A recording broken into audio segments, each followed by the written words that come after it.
Вы слушаете христианское радиовещание. Предлагаем вам передачи, подготовленные в студиях Трансмирового радио.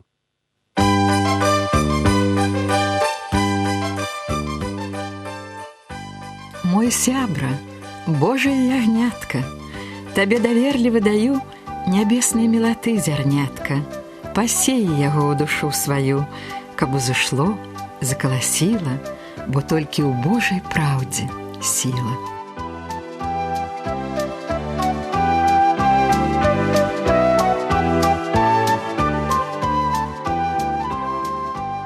Добрый дзень, мае маленькія паважаныя слухачы.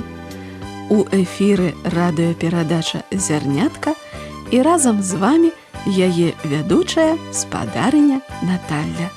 Уважліва слухайце нашу перадачу.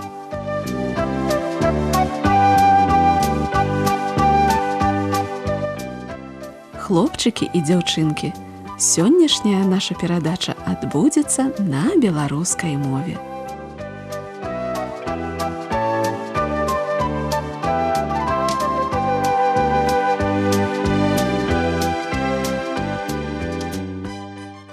Калі Сцёпку споўнілася 7 гадкоў, бацька яму сказаў: «Ты ўжо дарослы, і трэба, каб сам пасвіў авечак і кароў».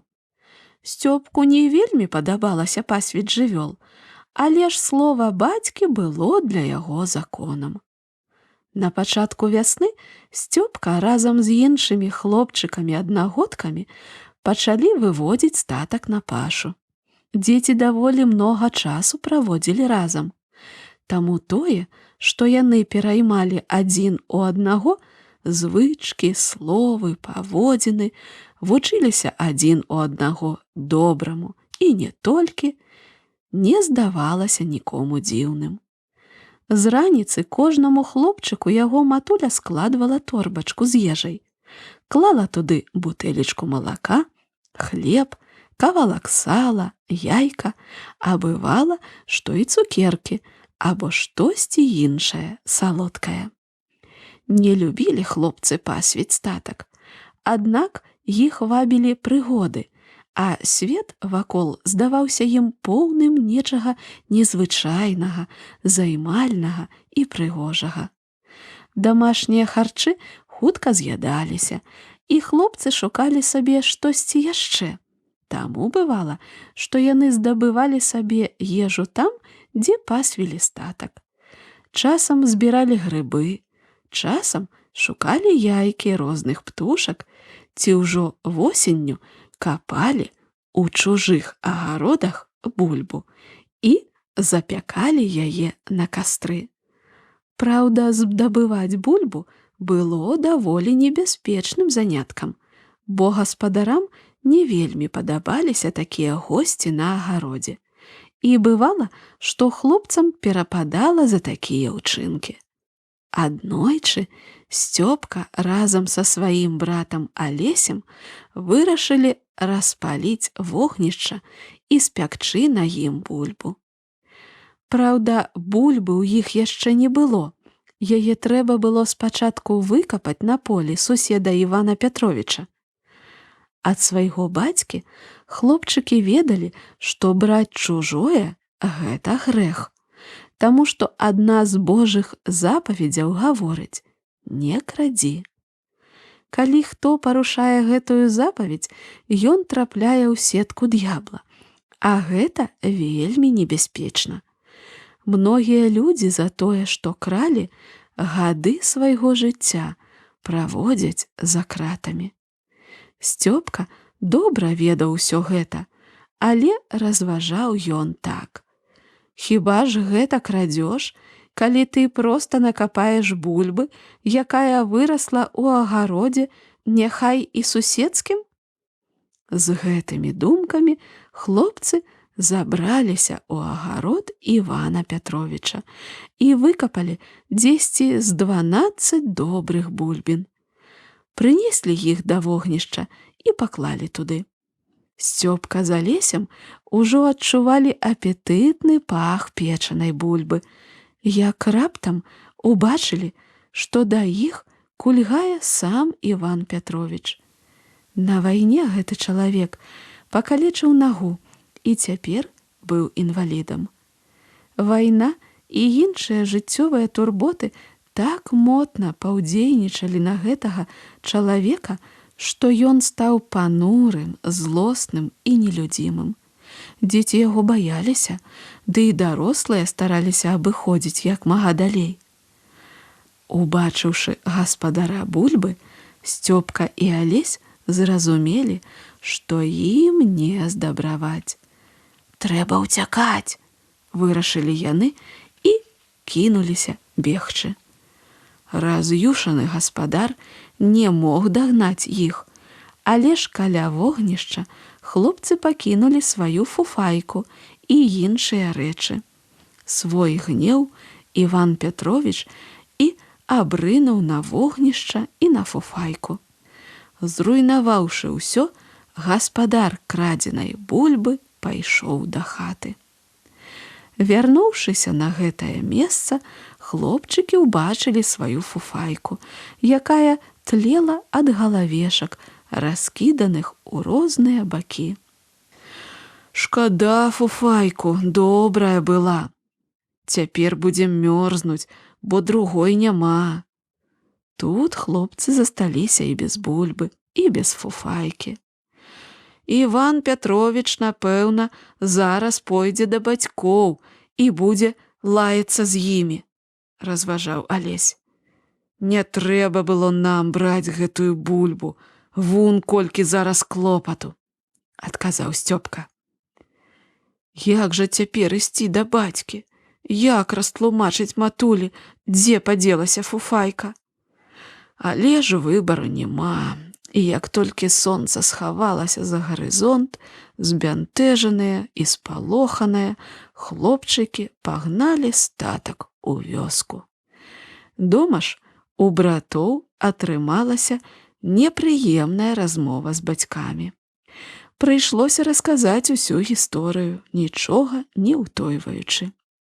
Бацька растлумачыў дзецям, што яны зграшылі не толькі перад Богам, але і перад Іванам Петровічам.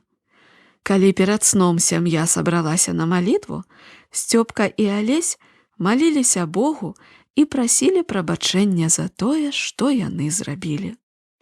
Пасля гэтага Сцёпка і яго брат Алесь дакладна ведалі, што капаць бульбу ў чужым агародзе – гэта грэх. І наступствы ад яго вельмі непрыемныя. І чаму ім было адразу не паверыць таму, што напісана ў Бібліі? Сцёпка зразумеў, што шматлікіх непрыемных сітуацый у жыцці можна было б пазбегнуць, калі заўсёды слухацца Бога і сваіх бацькоў. Вось такая гісторыя, мае маленькія сябры. Жывіце чэсна, каб потым вам не было сорамна. Наша перадача скончана. Я развітваюся з вамі. Да новых сустрэч!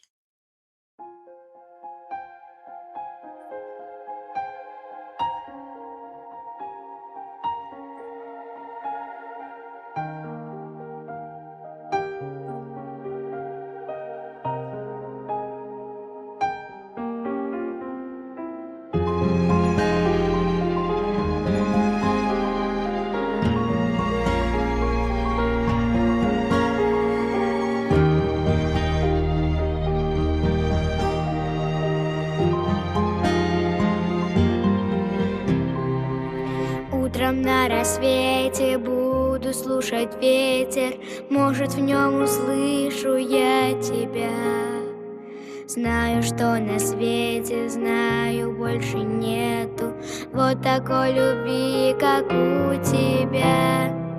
Голос твой, как птица, над землей кружится и зовет усталые сердца, и лучами жарко в душу не ложится, и все манит без конца. Нежный голос Иисуса, голос в шелесте листвы, в сильных море волнах, в тихом дуновении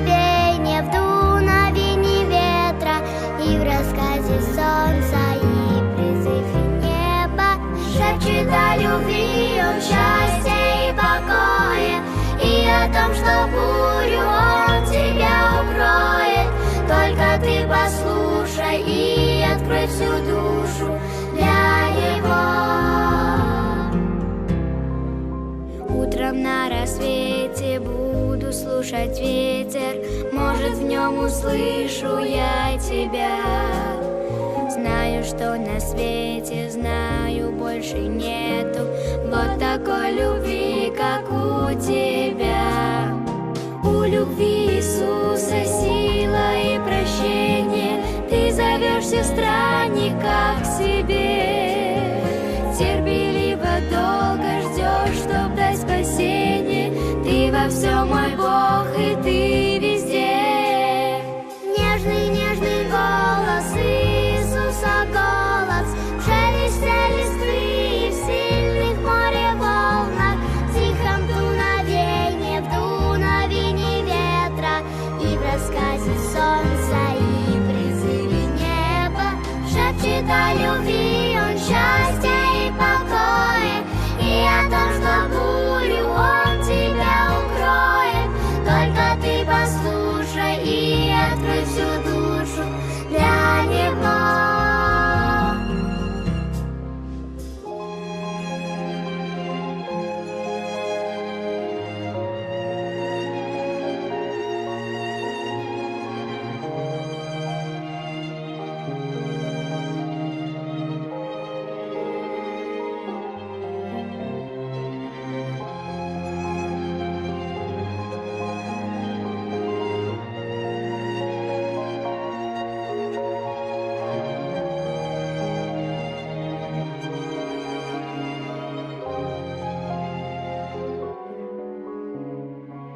Утром на рассвете я тебя услышу, поспешу в молитве преклонюсь.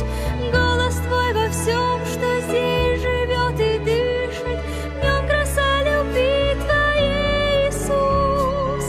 Голос твой, как птица, над землей кружится и зовет усталые сердца, и лучами жарко в душу мне ложится, и все манит без конца. Нежный, нежный голос Иисуса, голос в шелесте листвы и в сильных море волнах, в тихом дуновении, дуновении ветра и в рассказе солнца и в призыве неба. Шепчет о любви он, счастье и покое, и о том, что бурю он тебя укроет. Только ты послушай и открой всю душу для него. Для него. Для него. Наша перадача скончана, і я нагадваю вам, хлопчыкі і дзяўчаткі, наш адрас для вашых водгукаў. Перадача «Зернятка», пачтовая скрынка 45, індекс 22 40 20, горад Брэст 20, Беларусь. Да пабачэння, сябры, да новых сустрэч!